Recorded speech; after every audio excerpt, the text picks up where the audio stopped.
देशाचे प्रधानमंत्री माननीय नरेंद्र मोदीजी यांच्या नेतृत्वात 2014 पासून माओवादाच्या विरुद्धची जी लढाई सुरू झाली आणि देशाचे गृहमंत्री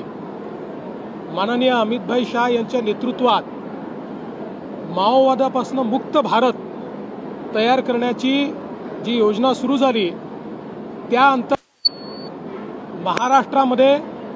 गेले 10 वर्ष आम्ही सातत्याने माओवादाच्या विरुद्ध एक प्रचंड मोठा लढा उभारला आणि आज तो लढा निर्णायक अशा पद्धतीने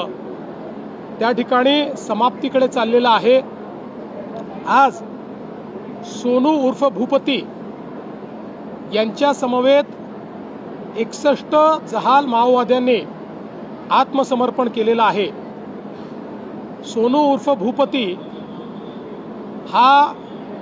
या संपूर्ण दंडकारण्यामध्ये माओवादाचा जो उदय झाला आणि विशेषतः या ठिकाणी आपल्या गडचिरोलीमध्ये